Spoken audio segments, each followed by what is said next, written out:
Hello, my name is Teresita Blanco, the Artsy sister, and we're continuing Saturnastra here. This is chapter 35, On the Road Again. A blissful year passed by with he and his little wife Eleanor, but once again he was suddenly overcome with the desire to go out exploring once again. So one day he just one day got up and left. But don't worry, he told her that he was just going out to explore. He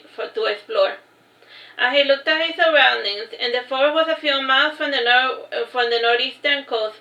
The coast stretched northward in a crescent monarch. The wide part of this region stretched eastward. He was in the southernmost part of the coast, where the arc began.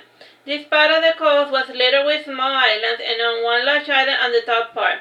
The island did not have an official name since it was still an underdeveloped area, and it was only populated by a few fishing villages here and there. As for the forest, it was covered with suga trees, and there were medium-sized evergreens. Since it was winter, the cones were gray. The ground had a few centimeters of frosted snow. Aside from the trees, the forest was home to 12 herb deer, 2 bisons, and some elk herbs. These plant eaters had never seen a dragon before, and since he smelled of blood, they kept their distance. He soon noticed that he stunk, and sniffing the air, he made his way towards a nearby lake, and the lake was partially frozen. He dug a hole near the lake, and he sat inside the hole, which was only 3 meters deep.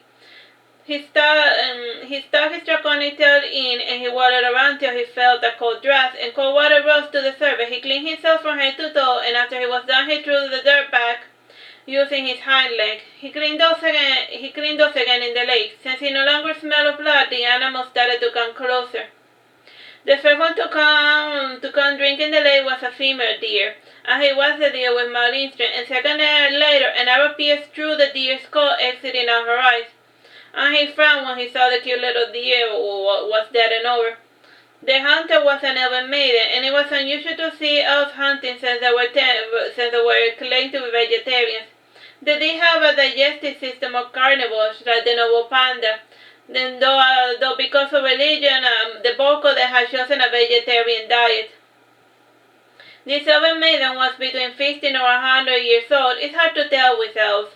When she saw him, she ran away screaming, and 2 hours later a band of 2 elven warriors came with spears, bows, and a staff, and they were wearing greenish leather armors, and they thought they could sneak up on he and his dragon form. He had them coming. As such, he leaped into the lake, and the elves crowded around the lake waiting for he to come out. He did come out, but from behind a tree a few meters away. He silently crawled closer to them with his paws right side out to avoid making a sound. The elves were speaking in their native tongue. And we know this sounds redundant, but remember, in this continent of Persian, all are commanded to speak in the same language. And every tongue sounded like Italian, mixed with a little Mandarin. And since to our technology, all foreign tongues sound like English in our ears. Now let's continue with the scene. He heard one of the elves say, "I don't see him," and the one that appeared to be the leader, wielding a simple wooden staff, said, "Be careful, we don't know what kind of dragon it is." "This was a bad idea," said another hunter. If he wants the hunting ground, let's just give it to him. This is not something worth dying for," reasoned another elf. "Dragons usually consider larger patches of land as their territory, and they will not forgive anyone who intrudes. Some have been known to chase after intruders for miles and miles. Trust me, in the long run, it is always a lot safer to kill the dragon," said the elf wielding the staff. "Do you even have a plan?" asked a different elf. "Sure, when he comes out of with your lightning, and they will stand it long enough for you to poke it with the spears," reasoned the elven mage, smiling. "I'm telling you, man, this is a really, really bad idea," said another hunter. And by now he was 5 feet away from the main group, and he sat up and he started looking into the lake, and the elves were too focused on the lake to know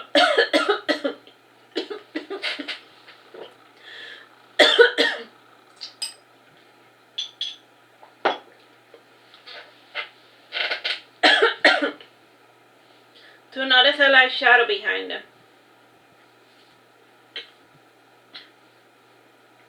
He waved at them and gave them a friendly draconic salutation.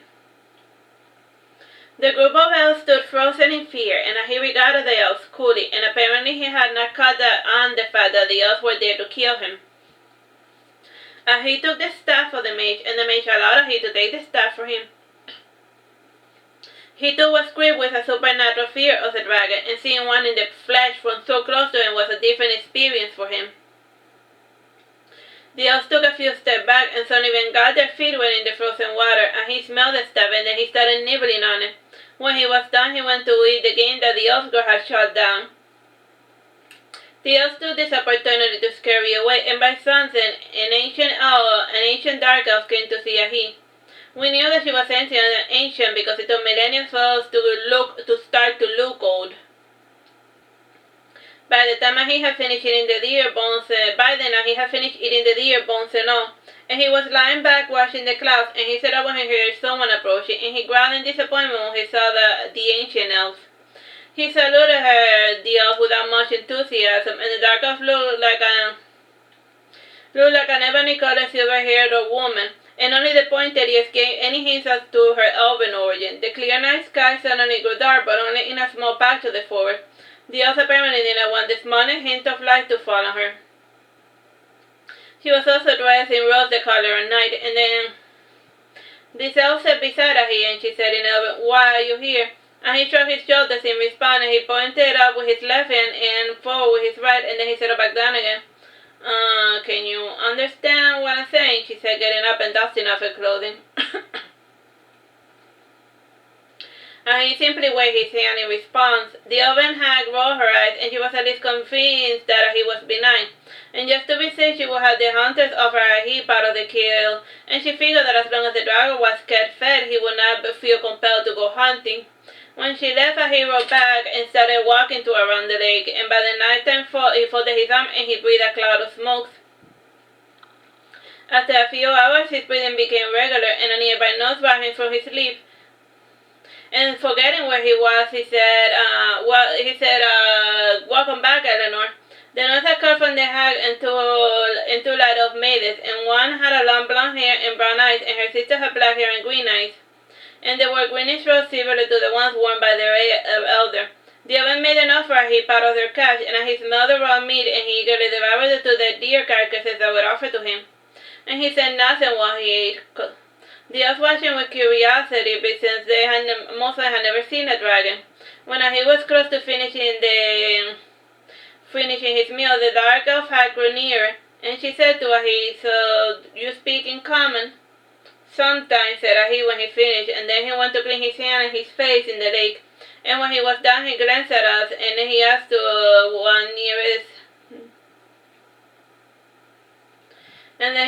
nearest one, "Where is Eleanor?" And then we had to remind Ahi that Eleanor's back home, remember, and he went, I sometimes forget. And one of the other maidens frowned when she saw that he was talking to himself, and then he'd be like, "Do you think that the dragon is so crazy?" And the elf hag rubbing her eyes be like, "Possibly, but I think I may have seen what he was talking to, but perhaps it was just my eyes playing tricks on me." And then the youngest among them said, "Lady Ledona, I think that the dragon is mad." Ledona responded, "It's not known to happen, child, and no sentient being has ever dealt with dragons long enough to understand them, and we have no way of knowing if the dragon is in his right mind or not," remarked a different elven maiden. And he stood up with his hind legs, and he reached for one of us, and Mallory flew higher to be safe, and then he jumped to get one of us, which was lying close to the ground. In this little game of us went on for a few minutes. And on the meantime, the elven trio watched with interest, and he eventually caught one of us, and he was pushing Mallory deep against the ground with his claws, and he was pushing a good portion of his way down. Thankfully, the crystal protection was holding, and then he went to crack the orb against a rock. And the donor commented, "I think he caught something." "How do you know it's even a he?" asked the youngest girl, and he let go of Mallory when he heard the girl say a he, because to his ears it sounded like she had said his name.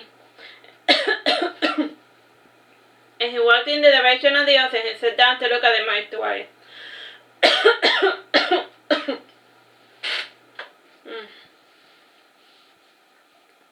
He said to the elven girl, "Well, what is it?" "Nothing," said the girl. "Well, you called my name, so what do you want?" insisted he. "Did I? Is your name Hoodoo?" As the elven girl, no, it's a he. He put more emphasis on the he since he was in a mood. I suppose an introduction is in session, said Ledona, and as he shrugged his shoulders and gave her a sideways look, and while she spoke, he started braiding his mane into trances, and his head mane had grown quite a lot as of late, and Ledona gave a low bow, and her other companions made a curtsy, and Ledona said, my name is Ledona, and I am the matriarch of this small portion of the Dona clan, and the girls are my daughters, and the baby is Pidona, and the oldest is Cardona. Ledona sat down before her, and the other maids did the same, and Cardona then said, you said you were looking for your maid Eleanor. Yeah, well, kinda, but then I just remembered that I sort of left her back home. And which way is your home? And then he responded, far away from it. I said, how far? And then he repeated, very far. Does she have wings like you? Asked Pidona. No, said Ahin. That's odd. Are all dragons of the same species supposed to look similar? Said Pidona, asking her mother. That's not always the case, especially among feral dragons, said mused Ledona. And Pidona let ask, and when you say skin, do you mean scales? Her skin is like yours and mine, said he, and he was referring to the skin that he wore when he was in his human form. That's not true. Elves do not have scales, and they have skin, said Pidona, raising her voice. And she said that while she stroked her right hand, and she patted it in, but my skin is fine, just fine. Ledona suddenly had a moment of inspiration, and she then asked is your maid a human? And he shrugged his shoulders, and Ledona asked are you a dragon, a magic human, or what are you? And he folded his arms and gave Ledona's questions a hard serious consideration. And he figured that the last question was the most important one. He had never given much thought to what he was, and then again he never gave much thought to anything. And after thinking through for a few minutes, he said to Ledona, I am just like you. I think we're losing him again, Mom, said Pidona in Elven. And this answer baffled Ledona, and she was indeed thought while her daughters continued questioning him since they found him so fascinating. And Cardona then asked and why are you braiding your hair, mane, or whatever it is? And he shrugged his shoulders in response to illustrate the fact that he just did it out of boredom. And Johnny Pidona said in Elven, well, I'm bored, and he's obviously benign, and let's feed it every once in a while, and that's it. Maybe we should put up a sign that reads beware of dragon, and that'll keep the humans out of our hunting ground, suggested Cardona in Elven. They might interpret this as a sign of provocation, warned Ledona. Are you suggesting we do nothing, Mother, said Pidona, raising her voice, and her face twisted into a frown. I think we should just wait and see, and if we find an opportunity to be rid of the humans, then we will wait, and in the meantime we should avoid any unnecessary provocations, advised Ledona. And since the elves were no longer addressing he went to another part of the forest to gaze up at the sky. In this section, the clouds were open enough to show the sky, and tonight the bells are glorious, and the Titan moon was nowhere to be seen, and neither was the smaller moon. And the shimmering light created of shades over the ripples of the nearby river. And a cold wind brushed the floor, and he looked over his shoulder suddenly, and he then hung his head low, and he seemed pretty disappointed. He walked over to the river, and he drank from its pristine azure depths. The wind suddenly died, and the animals in the forest quieted down, and the elves too heard the change and crash in the ground. And Ledona crawled her way into an animal hole beneath a tree, and her daughters followed behind, and they slowed their breathing so much that he was only aware of their presence by their beating hearts. And he saw Arasa flying in the sky, and it was the same valley rose we see to float around. And Arasa was flying with a purpose, and he stuck out his naked tongue and hissed when he saw and then he glided down gently and stood before him. And for some reason Arasa looked smaller than usual, and he could easily fit inside his left paw. And when he heard such things occurring, the goddess that were outside of the sphere of influence, and it was the first time observing such an effect. Arasa said in a disappointed tone, this was not what I expected, no tears, no outburst, no anger. And he shrugged his shoulders in response. And he yawned and continued braiding his hair, and Arasa went further, where is the pet human of yours, And he gave a perplexed look, but he wasn't going to tell Arasa where he was keeping her. And he simply laughed the more. Arasa simply laughed and showing his fangs before departing. And as soon as the god of death left, the wind returned, and it was followed by the hooting of the owls and the rest of the forest animals. When the sounds returned, the elves left their hiding spot. And Anna said to her daughters, how strange. I find nothing out of the ordinary, Mother, and we always hide when things get quiet, and even if it turns out to be nonsense, said Pidona. Didn't you see Lara's twin, Arasa in the flesh, said Adona, pointed in the direction that Arasa had left. No, said the girls, Piri, but I'm certain. And if you don't see them, then we can commune with our beloved Lara, said Adona, disappointed. This proves nonsense, said Pidona angrily. And they all started walking home, and the girls kept arguing with her mother, and their chorus Lara was a bit different from the mainstream Larian religion. Their figurehead was a dark elf instead of a male light elf, and it did not involve the ritualistic killing of infants, and they were also not thought to be afraid of the dark. And their religion did not forbid the elves from eating meat, and since they ate meat on a regular basis, they had a more solid build. Saturnastra was interrupted by Mallory, and she said, maybe we should go check up on Eleanor. She's fine. He still slashed to the left, striking one of the observers, and we took the cue in order to shut the hell up and continue with in our lonely journey. Alright, that's the end of that chapter. Bye bye.